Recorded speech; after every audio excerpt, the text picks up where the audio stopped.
This is a story about decisions that overturn the lives of the main characters, leaving behind traces that cannot be erased. Dive into this gripping narrative and prepare for unpredictable plot twists and profound human emotions. Enjoy observing it as servers and kitchen staff attended to Minua, navigating between tables and organizing the crockery alone. At the far end of the ER's table, Frank Walker watched fellow patrons savoring their time, some pausing for walks or to place calls. Beverages and coffee were served, and the festivity persisted, but Frank was engrossed in pondering over a surprising message left by an unnamed server. This message alerted him to the possible threat posed by Mark Lalia, who according to the note aimed to charm his spouse. The alert took Frank by surprise, and upon scrutinizing the note again, he saw his spouse dancing with Lalia once more. This worried him, particularly when they vanished from sight a second time. Frank resolved to step in, yet before he could rise, the music ceased, and he observed them exiting the dance area. Comforted by this, he settled back into his seat, anticipating Lalia to escort his wife back. Instead, they approached Mark's table, and Frank watched them engaging in conversation with him and his acquaintances. Shortly after, Lalia departed, and his wife, after saying goodbye to Frank and declaring her affection, made her way to the lavatories. As Frank observed his wife navigate through the dining area toward the corridor leading to the lavatories, he sensed that something was amiss with her statement about heading to the restroom. The oddity was in her pause and declaration of love, suggesting her departure was for reasons other than visiting the restroom. Frank stood and followed her, having barely taken a few steps when Lalia and his associates, as the note had cautioned, rose from their table and blocked his path. Frank Walker earned his living by resolving dilemmas for various organizations. Weekly, he would fly to different nations to rectify enterprises and diverse entities that had encountered turmoil in their administration, operations, or finances. Routinely, Frank dealt with egotistical and dominating high-ranking officials who climbed the ranks via scheming, bribery, lies, manipulation, and coercion. Daily, he faced obstinate managers and executives who exploited and intimidated employees, boasting about their sheer ruthlessness. When Frank intervened in these situations to implement changes affecting people's jobs and well-being, he often faced resistance, bullying, and even threats. He once received threats from a narcotics syndicate for his involvement in relocating a U.S. manufacturing firm from Mexico to Alabama, yet Frank remained undeterred, and the move proceeded. Excelling in his profession, Frank thrived when confronting selfish, ambitious, merciless, and perilous individuals. It was essentially his forte. Thus, when Mark Lalia, imposing yet inexperienced, and his group confronted him, Frank swiftly managed to reverse the dynamics, making them feel intimidated. Never had they been so candidly informed of the repercussions of their actions until Frank did so, and they quickly made way for him. With Lalia's associates no longer obstructing him, Frank rushed after Brooke. Upon catching up, she was nearing the establishment's rear exit. "Brooke," he called out. She either didn't hear him or chose to ignore him but continued her stride towards the exit. Frank increased his pace, lessening the gap between them, and called out once more, "Brooke, where are you headed this time?" Brooke halted, turned to confront her husband with an irritated and inquisitive demeanor, questioning Frank's presence there. Observing her, Frank realized her behavior was unusually distant and clearly vexed that he had followed her. "I'll inquire about the same matter." "What are you doing here?" he queried Brooke. Brooke pondered for a short time before responding to Frank, "I want," but halted mid-sentence. Frank peered into her eyes and inquired once more, "Where are you headed, Brooke?" Brooke diverted her gaze from Frank, thinking to herself that this situation shouldn't have unfolded, he shouldn't be present. "Frank," Brooke began to articulate once again but ceased as she needed to deliberate on what she was going to disclose to him. She recognized that fabricating a story was futile, she was compelled to confess the reality. She had to inform him of her destination, although it would be uncomfortable for her and cause Frank distress. Earlier that evening, Brooke encountered Mark Lalia by happenstance. After exiting the restroom, she walked past Mark's table. He spotted her, rose from his seat courteously, halted her progress, introduced himself, and initiated a brief conversation. Subsequently, Brooke proceeded to her table to rejoin Frank and the others at their gathering. As the celebration was reaching its peak, the musical band made their entrance and commenced their first performance of the night. Shortly after the band started to play, Mark Lalia approached the guests' table. Naturally, everyone was thrilled that a local soccer player and sports icon had made an appearance.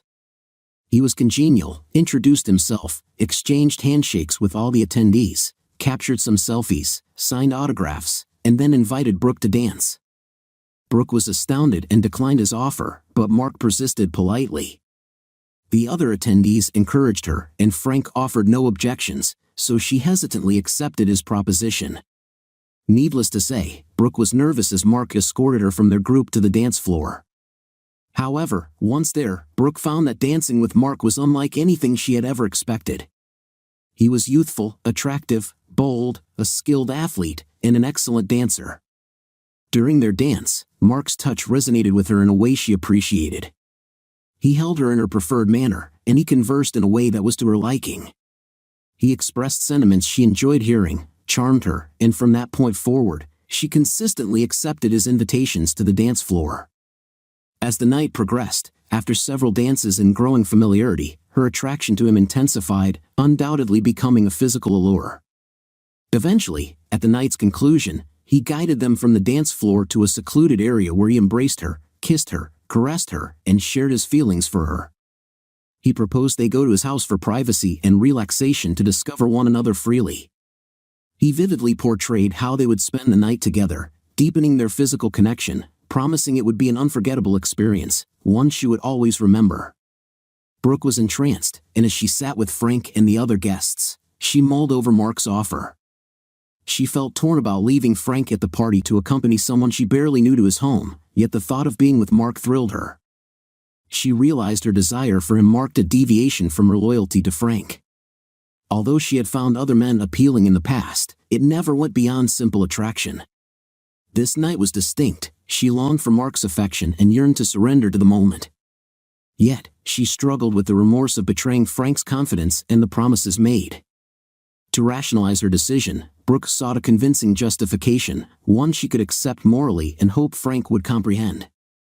She opted to leave with Mark because he was not just a professional athlete and a local star, but also had an allure and a sense of honor that fascinated her. Mark embodied the ideal of a romantic dream, and he was offering Brooke an opportunity she found irresistible.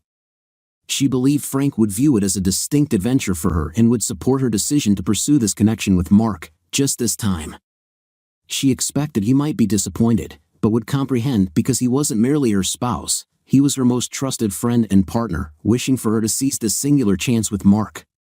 Brooke found solace in these thoughts, furnishing herself with justification she could accept and she hoped could also convince Frank. Yet, at her core, she recognized her choice to accompany Mark was driven by his bold assertion of her being his for the evening, sparking an instinctual longing she found undeniable. She determined not to miss out on such an exhilarating venture, reminding herself that beyond being Frank's partner, she was a woman with her own needs and wishes. With her decision firm, as the birthday dinner wrapped up and the gathering moved back to the venue for additional celebrations, Mark approached their table, inviting Brooke to dance again. Frank, clearly annoyed, resisted Mark's continuous requests for his wife's presence. Brooke adeptly navigated her husband's objections, agreeing to one final dance with Mark, pointing out her enjoyment of the tune. Mark expressed his gratitude to Frank for his patience before escorting Brooke to the dance floor's shadowy corners. There, Mark asked if Brooke was ready to leave. She confirmed with a laugh, admitting her capitulation to him unreservedly. As the dance ended, Mark led her back to their table to discuss their departure. He reassured her about her safety and vowed to address any concerns Frank might have, trusting his assurance. Brooke positioned herself at the rear exit, ready to depart with him. Yet their plan was thwarted as Frank unexpectedly showed up at the back door, indicating a flaw in Mark's scheme. He halted her exit, seeking an explanation. "Brooke, I'm waiting." "Tell me where you're going," Frank demanded. Brooke mustered all the courage she could and replied, "Frank, I'm going with Mark." "Are you going with Mark?" Frank inquired, emotionless. "Yes, I'm joining Mark. He invited me to his place," she stated. Frank remained composed, questioning why she was going to his house, circumventing the door. "Frank, this is too complex to explain at this moment. I'll call or text you later to clarify what I'm doing, but for now, I must go." Mark is waiting, she explained. Frank persisted in his calm demeanor, refusing to let her pass and dismissing the idea of a later explanation, insisting on understanding her intentions immediately. "Oh God, Frank, please let's not create a scene over this. Just let me go, and I'll clarify everything afterwards," Brooke pleaded. "No, Brooke, I need you to explain to me what's happening right now," Frank insisted, elevating his voice. Faced with Frank's insistence, Brooke became defensive, retorting, "Frank, you don't command me. Move aside and let me go." "No, Brooke, you are my wife, and you're not leaving until you explain your actions," Frank countered. Realizing Frank's determination, Brooke understood she needed to reveal her intentions. With a nervous sigh, she began, "Frank, I realize how awful this sounds, and I honestly can't believe I'm doing this, but I'm going to Mark's to spend the night." She hastily added, "But Frank, it's only for tonight, and he'll bring me back tomorrow." Frank didn't immediately respond to Brooke's words. It took him a few moments to realize that his wife had just informed him she was planning to spend a night with Lelia. However, he gathered his thoughts and replied angrily, "No, Brooke, you will not spend the night with Lelia. You're not going to the sleepover, are you? You're planning to be intimate with him, aren't you?" Frank interrupted. Brooke avoided his stare, staying silent. "Tell me the truth, Brooke. Is that your plan?" Frank persisted, but Brooke remained silent, her eyes fixed on the ground. "Brooke, I know I'm correct," he asserted. Brooke eventually replied, "Yes, Frank, you're correct. I'm planning to be intimate with Mark," she admitted. There was quietness in the hallway. Finally, Brooke looked up and noticed the confused expression on her husband's face. "Frank, what are you thinking about?" Frank Walker was a man who was not easily surprised nor easily shocked. But what his wife had just revealed to him deeply disturbed him. Even after reading the note that warned him this might happen, for a brief moment, he lost his composure. "What am I thinking?" "I'll tell you what I'm thinking, Brooke. I think this is utterly astonishing, just insane, that's what I'm thinking," he exclaimed to her. Brooke was startled by Frank's rare outburst. She had never witnessed such anger from Frank during their time together, and it frightened her. "Oh God, Frank, I'm sorry." "I'm sorry," Brooke said, still unable to meet his gaze. "Why, Brooke? Why are you doing this?" Frank demanded. "Frank, I know this might seem mad to you, but please, just listen," she implored. "I'm listening," he replied. "Frank, probably every woman fantasizes about a romantic encounter with a celebrity or someone wealthy and famous," Brooke said. Frank cut her off sarcastically, "Let me guess, Mark Lelia is your fairy tale prince or your knight in shining armor. Please, Frank, don't mock this. This is every woman's fantasy. Mark isn't just anyone, he's exceptional. He's a true gentleman, a star, and a celebrity. I want to live the dream every woman fantasizes about. So please, Frank, show me that you love me by allowing me this experience," she pleaded with her husband. Frank struggled to manage his emotions in this unbelievable situation. "So tonight, you'll go to Lelia's, be intimate with him, and tomorrow he'll return you home. Then we'll continue as a happily married couple, as if this encounter never happened. Is that what you're saying, Brooke?" Frank questioned. "It's not an affair, it's just one night. Yes, tomorrow I'll come back, and my dream will have come true. I will be happy, and you will be happy because you supported me in this, and we'll move on," she responded, hoping Frank believed her. But upon seeing his reaction, Brooke realized things weren't unfolding as she had hoped. "So you're discarding me to be intimate with your charming prince, who you see as far superior to me," he stated. "Damn, Brooke, that really hurts. Are you implying I'm not special, not a real man?" he asked. No, Frank, you are special, you are a real man," she exclaimed in distress. "Well, Brooke, then what did you mean?" he queried. "I'm not a professional athlete or a celebrity who supposedly knows the secret to pleasing a woman sexually, is that it?" Brooke looked down. "There's more to it," she mentioned. "Then what's the issue? Are you bored with me?" Frank asked. No, Frank, you're the greatest," she insisted. But again, Frank interrupted, I'm the best, yet you still need someone else, he stated. Yes, she admitted, her gaze still averted. So tonight you acknowledge that the person you desire is Mark Lalia, he said. As she conceded, still avoiding his look. So you've decided to spend the night with Mark Lalia, engaging in a night full of passion, he concluded. It's not about love. I don't have feelings of love for him. But yes, I've decided to share an intimate moment with him and experience something a lot of women dream of, she stated firmly and with assurance.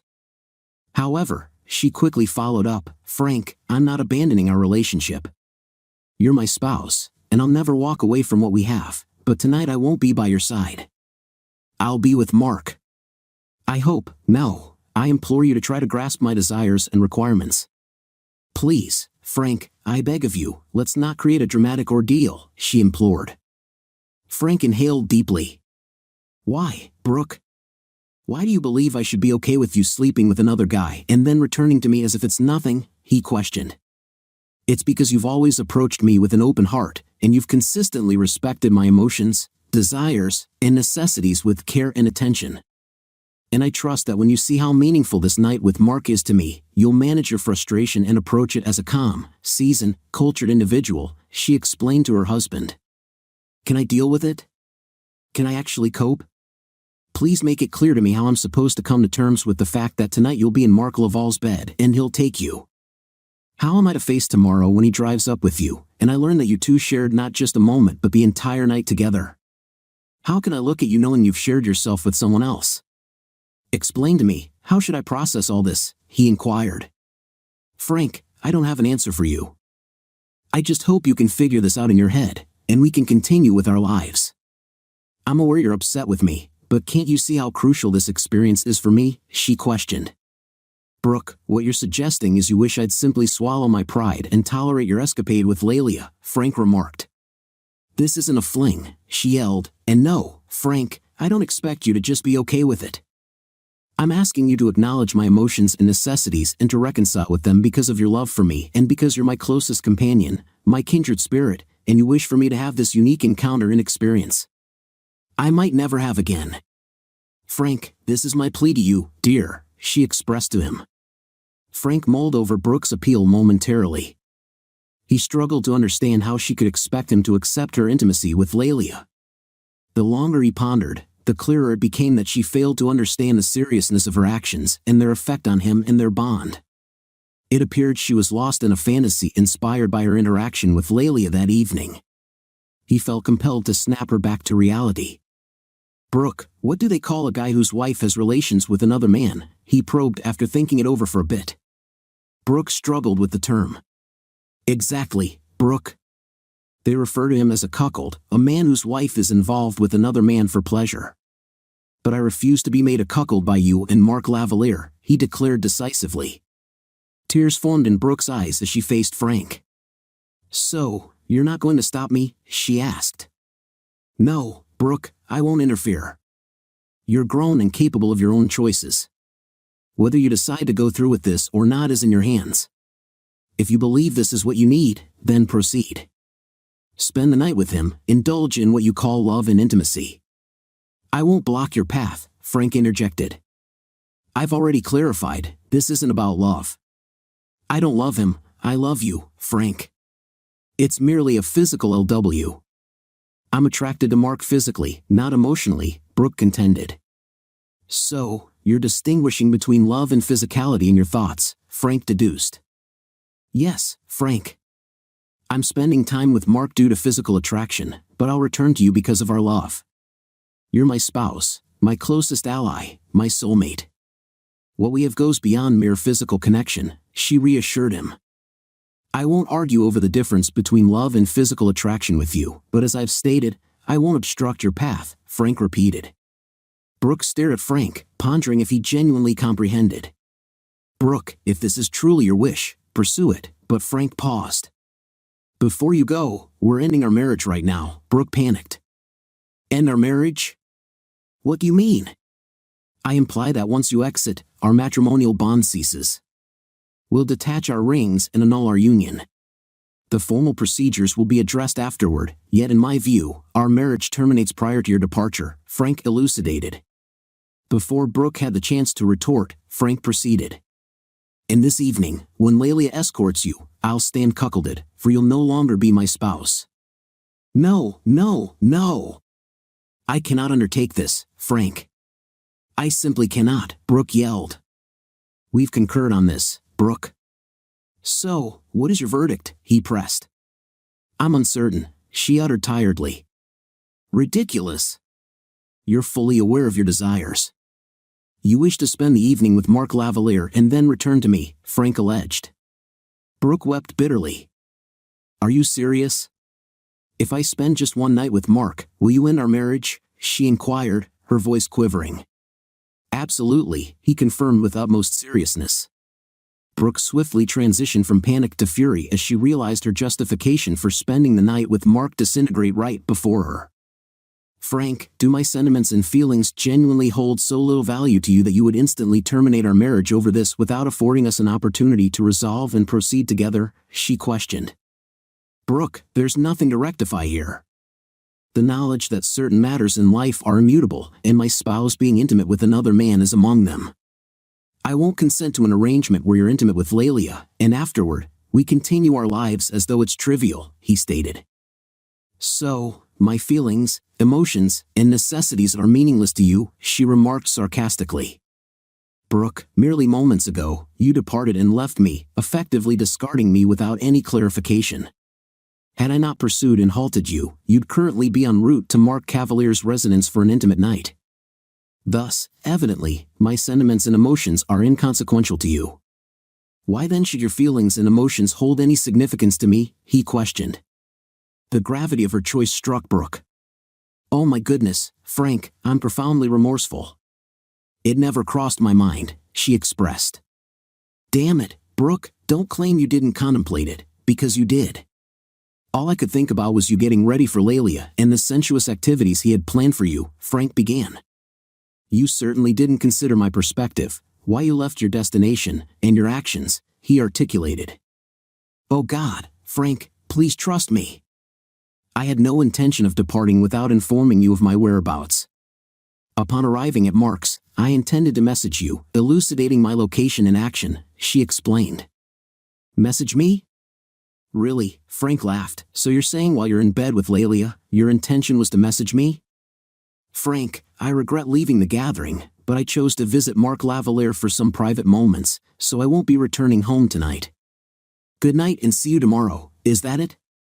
Frank ridiculed. This is heartless, she remarked. Heartless, Brooke? It's heartless and astonishing that you made a momentary choice to abandon me, your husband, your closest companion, and your soulmate, to spend a night with a man you've recently met, Frank conveyed. Brooke sobbed. What's truly heartless is your expectation for me to tolerate it as if it's insignificant. That's heartless, she protested. I'm so sorry, Frank. Sorry, I just didn't think, she stated. Well, Brooke, it's irrelevant now what you pondered or didn't, and what you communicated or failed to, because I intercepted you before you could leave, and now I comprehend your intentions, and you understand mine. We no longer need to guess. Now, we must confront the reality, Frank said with resolution. Brooke gazed at Frank with a questioning look. And what's the key? She inquired. The essence is this, it's the exit, and Lavalier awaits you outside. I presume he's growing impatient. The choice is yours, Frank decisively informed his spouse of 12 years. Without a moment's hesitation, Brooke declared, Frank, I won't walk through that door. I refuse to abandon you for him. I won't forsake our shared life for his benefit. I'm not that naive, Brooke explained to him. Frank observed her intently. Just a quarter of an hour ago, you seemed ready to leave through that door and accompany him. So what's different now? Or is everything essentially the same, aside from the fact that you're hesitant to pursue a divorce? Frank inquired. Well, I mean, is it possible to assume that your urgent craving to be intimate with Lavalier has just vanished? Or are you planning to wait until next week when I'm in Europe to be with him? He questioned. No, why would you think that? Brooke exclaimed, raising her voice. Are you planning on being unfaithful to me when I'm not around? He pressed. No, no, no. I have never been unfaithful to you. I would never betray you.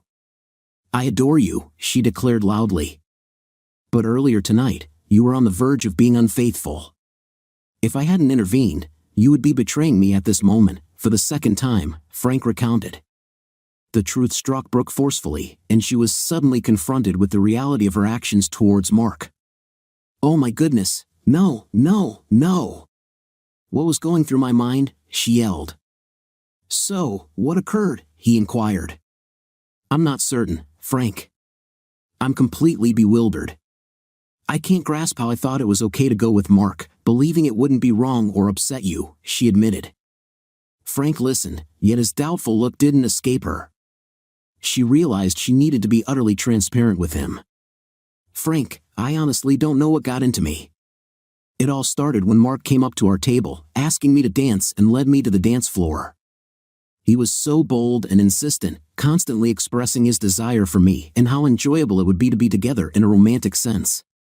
Then he held me close, kissed me, and started to caress me, and Frank, I didn't resist. I didn't push him away, she confessed, with tears running down her cheeks. So, you motivated him, Frank pointed out. Yes, I motivated him. I'm deeply sorry, Frank, she sobbed. Then I persuaded myself that leaving with him was the correct choice and that you would comprehend and not mind if I went with him. All I can articulate is that I recognize I've made a huge mistake, and I'm terribly sorry, she wept. Frank heard Brooke out and simultaneously pondered over the note the waiter had handed him. He reached into his pocket and presented it. Here, read this, he suggested. Brooke read the note, then gazed at Frank. Where did this come from? She inquired. The waiter handed it to me during our meal, he replied. Is this merely a trick he employs? Brooke wondered. That's what's written here, Frank explained. Brooke was astonished after reading the note. I can't fathom it, she remarked. He singled you out from the crowd and enticed you. He deceived you, Frank explained. Brooke repeatedly reviewed the note. Was what he did to me all just for amusement? She questioned. Yes, everything he told you was just for fun, Frank confirmed. Brooke felt devastated. She realized she was merely the target for this week's scheme, a prize to fulfill Laval's lust for married women. Last week it might have been a woman named Debbie, the following could be Sandy, but this week it's me. Brooke acknowledged her error in the distressing realization that she jeopardized her marriage. Frank, I feel nauseous, she uttered, turned, and hurried to the restroom. After throwing up multiple times, she washed her hands and face, seeing her reflection in the mirror looking completely worn out, mirroring the chaos of the evening. Exiting the restroom, Brooke saw Frank waiting by the exit. She approached him quickly and embraced him. Oh Frank, I'm profoundly sorry. Please forgive my foolishness and naivety, she pleaded amidst sobs. Frank gazed at her and then uttered, Brooke, Laval caught you unawares. Then he charmed you to the degree that you believed engaging in intimacy with him would lead to no repercussions, that I would be indifferent if you engaged in a fleeting encounter with him. But now you've discovered the contrary. You now understand. So promise us we'll never find ourselves in this predicament again. Heading towards the exit, Frank noticed two of Laval's comrades were still present. 309, they observed him and Brooke. Brooke, here, I need to converse with Laval's acquaintances, Frank declared. Please let it be. We don't require any further complications, Brooke urged. No, Brooke, I can't simply abandon us in this manner, and with those words, Frank departed, leaving Brooke by herself. Approaching Laval's companions, Frank said, Gentlemen, we seek no trouble. One of his comrades expressed, All right then, follow my directive. Inform your friend Laval that he was defeated today, that he's a failure. Inform him that Frank Walker will broadcast globally that Mark Laval is a failure, Frank commanded. Both of Laval's comrades gazed at Frank dumbfounded. Sir, we cannot convey this to him. He'd annihilate us both, one remarked. Do you prefer to confront me or him? Frank inquired. Sir, we wish for no quarrel with you, one replied. Wise decision. Now, one of you use the phone and relay my message. Do it now, and mention that upon my departure, it'd be prudent for him not to appear anywhere, Frank instructed. One of the men grabbed the phone, dialed Laval's number, and relayed Frank's message. Frank didn't catch the dialogue but sensed that Laval was seething with rage because his friend advised him against any rash actions, and then the conversation ceased. What was his response? Frank queried. He said he would end you, one of the men responded. Okay, Frank acknowledged. Oh, Frank, I vow to you, after everything, I'll never allow another man near me, she asserted. Frank stared at her briefly, then responded, okay, and when we socialize as we did tonight, I'll endeavor to assist you in maintaining that vow. I should have intervened before Laval ensnared you, but I failed. Thus this fault lies with both of us, and also with Laval, for he ought not to have pursued a married woman. So, Brooke, I absolve you and myself, but not Laval, and I'll confront him eventually. Oh, Frank, I'm grateful for your empathy, but please, let's disregard Mark. We'll never cross paths with him again, and he's not worth the potential difficulty, she stated. Following her comment, Frank pondered why she didn't wish for Mark to endure any repercussions. After all, Laval nearly cost Brooke her marriage. Why wouldn't she desire him to experience some distress for ensnaring her in his scheme? I'll contemplate it, he assured her. Frank then inquired, do you wish to return to the festivity?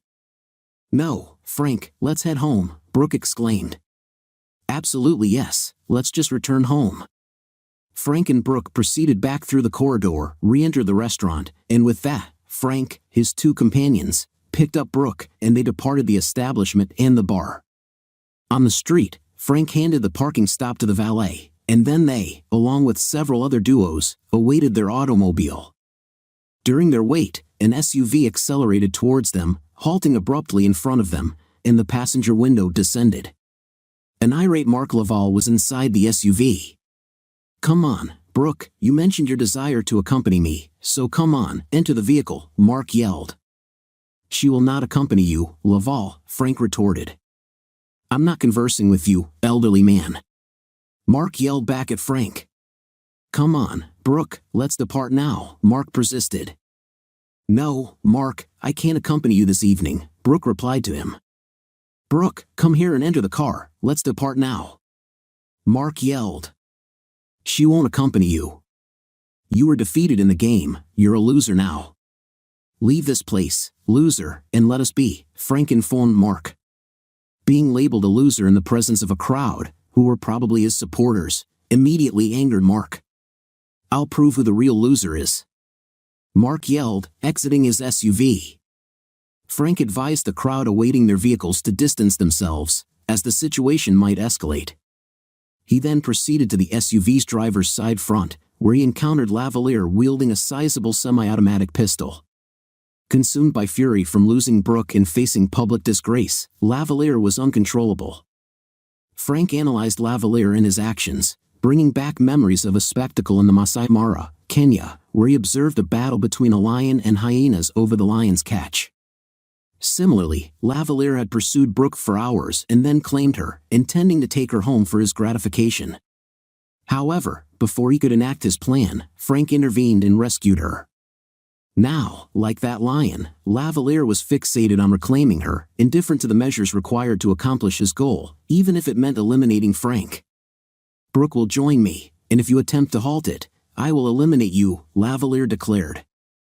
Frank retreated slightly, now standing roughly 3 meters from Mark, with his hands uplifted, palms forward, fingers stretched in a defensive yet non-threatening stance.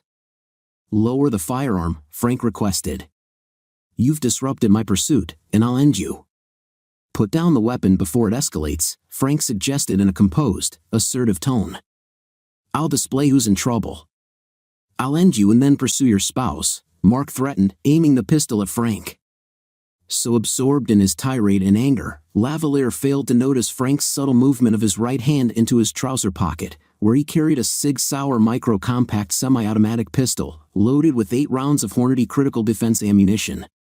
1 in the chamber and 7 in the magazine. Frank, with a license for the SIG pistol, was well practiced in its defensive use. Having not engaged in actual combat for years but with military experience involving direct engagements, Frank was prepared for this perilous confrontation with an armed and hostile Mark Lavalier.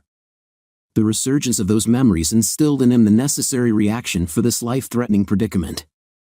Therefore, with his hand in his pocket, Frank resolved to conclude this encounter by deciding to fire at Lavalier. The immediate danger posed by Lavalier's armed threat and proximity justified Frank's lethal response. Having decided, Frank calmed Lavalier's outburst and agitation. He quietened, regulated his breathing, and concentrated on his action plan. Effortlessly, he drew the pistol, positioned it to shoot, aimed at Lavalier, and rapidly discharged 2 precise rounds. The pistol's manipulation needed to be accurate, and the action completed within seconds to prevent Lavalier's potential return fire, a scenario Frank wished to avoid. As Frank focused on Lavalier and drew his weapon smoothly, suddenly, 3 fast shots were heard from behind him, to his right. At the same moment, Frank noticed Lavalier's frame shudder as the bullet struck him, and then he observed Lavalier topple to the ground, having recoiled from the unexpected gunfire.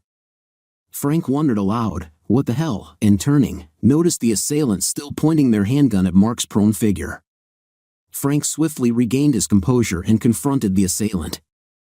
"I believe you've done it. You can lower your weapon," Frank stated. "He was going to eliminate you," the assailant replied, lowering the firearm.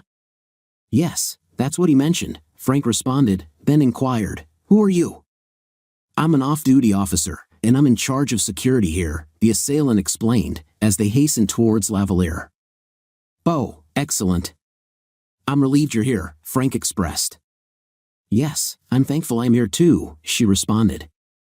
Frank and a security guard crouched beside Lavalier, who was alive and alert but moaning in agony from 3 bullet injuries. "What occurred?" Mark groaned. "You were fired upon. Remain calm," Frank instructed.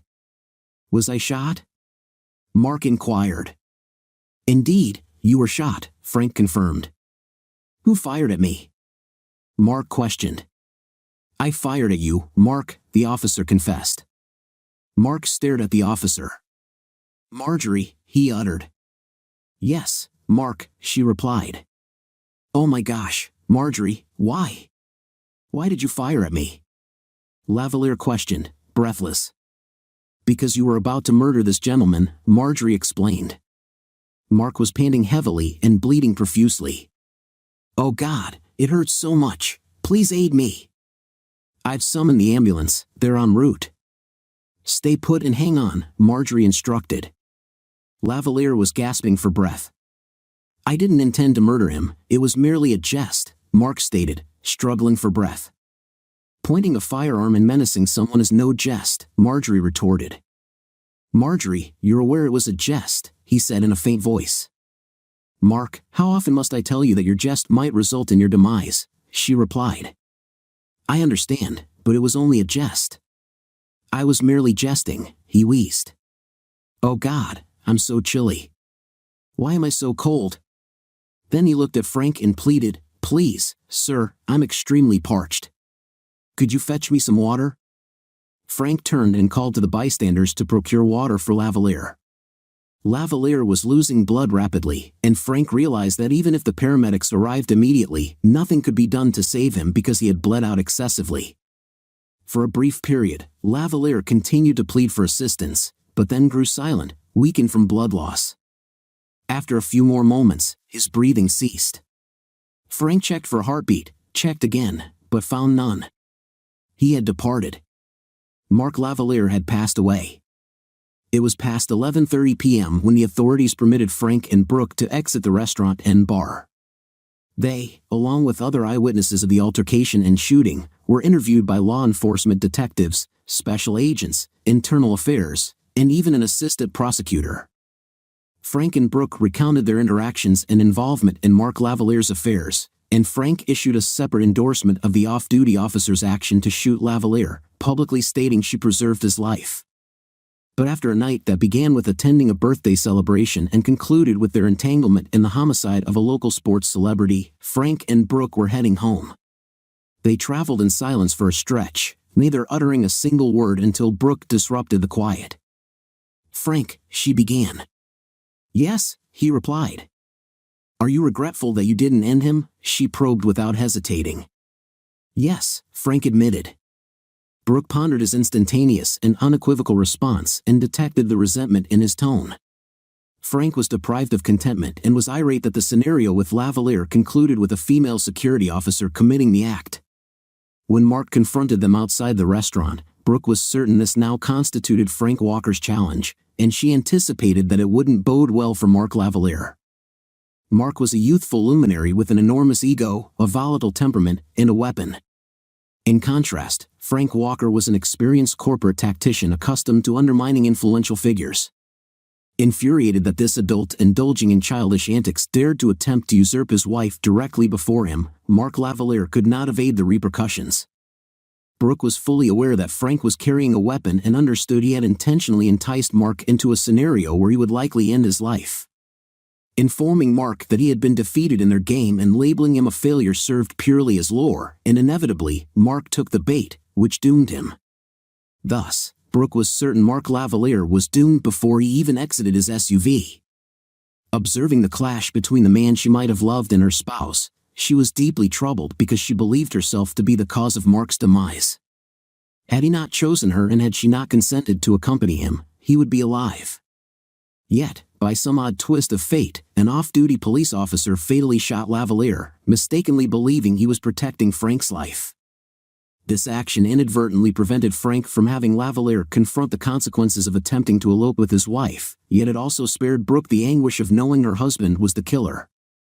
"Well, I'm relieved you didn't kill him," she confessed to him. "Why?" Frank inquired. "Because it's preferable that the officer did," she explained.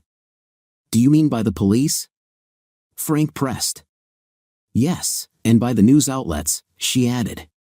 "If I had done it, both the police and the press would have sought to sensationalize it. However, it would have been a straightforward case of self-defense. He acted aggressively, brandished a firearm, and threatened my life multiple times, standing merely 3 meters away. Hence, it would have been a defensible act of self-protection to use lethal force. Regardless of the police and press opinions, he articulated. Yes, but the press would probe and scrutinize why you chose to kill rather than injure him, she responded. Indeed, it's their role to inquire, speculate, and offer critiques. Yet, the reality remains that he was equipped with a lethal weapon, posing a fatal threat. Even if injured, for my safety, self-defense would leave me no alternative but to aim for a decisive strike, he countered. Oh, she uttered, pondering his words. It will still be distressing in the media even if I hadn't been the one to kill him. Some fault will be assigned to me, Frank shared. And they'll blame me, she acknowledged. Correct, they will. So brace yourself for the scrutiny we'll face. Our attorney will provide assistance to a degree, but only so much. Rest assured, the media will spin the narrative to suggest his death was directly tied to you and me. We might face legal actions and disputes, but don't fret. We are equipped to manage them and will prevail. After all, he lured you, assaulted us, and threatened me, making us the victims, Frank elucidated. He then reminded her, but bear in mind, he was a celebrated football player and a local hero. Here in our cherished South, such figures are revered. So, in the eyes of the media, he can do no wrong. Understand that for a while all we will encounter in the press is the tragic tale of poor Mark Lavalier, portrayed as a victim of a jealous spouse leading to his death by a security officer. However, eventually, the true narrative of Mark Lavalier will emerge, and the media's frenzy will subside, losing interest in the saga of a sports icon known for seducing married women for nocturnal escapades. That's my wish for all of this, to simply vanish, she declared. In time, it will, Frank assured her. They continued their drive in silence for a few moments until Frank broached a provocative question about her potential regrets over missing a night of passionate intimacy with him. Brooke, taken aback and offended by Frank's inquiry, shot him a glance incredulous at his audacity. After a brief pause contemplating how to respond, she firmly expressed, "No, dear, absolutely not." This was the deception Frank expected to hear. A simple no would have sufficed and seemed genuine. However, the extended silence and the look in her eyes, combined with of course not overly solemn, confirmed his suspicions. He realized she was reflecting on the loss of her fantastical experience and aimed to shield her disappointment from him. However, her gaze, tone, and word choice betrayed her. Yet, Frank was not taken aback, for he understood that the interaction had rekindled and shattered the notion that she was merely a spouse, that she was a person with the freedom to seek pleasure with someone other than her husband. While they danced, during their dance, Lavalier engaged Brooke in discussions about desires that are often left unspoken, even between spouses. Brooke listened, and his words ignited her curiosity. Lavalier persuaded her that the ideal way to explore these taboo desires was with a companion with whom she could be completely open, candid, and unrestrained, a partner devoid of emotional bonds, someone experienced in decadence, guiding her in discovering the sensual aspects of her nature. Thus, the groundwork for betrayal was laid, and Frank was aware of it. He recognized she was now receptive to intimacy with other men, despite her earlier vow to refrain from such encounters. This was merely a tactic to escape her current predicament. When Frank prevented her from departing with Lavalier, he noticed the change in her tone and saw it in her behavior. Her actions expressed a willingness to seek closeness with another, though she was not ready to act on these impulses just yet. But that was only for the time being. Aware of all these details, Frank acknowledged he could never trust her again. As they drove home, he pondered whether he could tolerate his distrust towards her and accept the likelihood that she might someday seize the chance to be with another man. Brooke would probably embrace this chance. This story is full of tension and unexpected twists, making us contemplate the consequences of our decisions. It strikes with its emotional depth and prompts reflection on the fine line between truth and falsehood, between our desires and moral principles.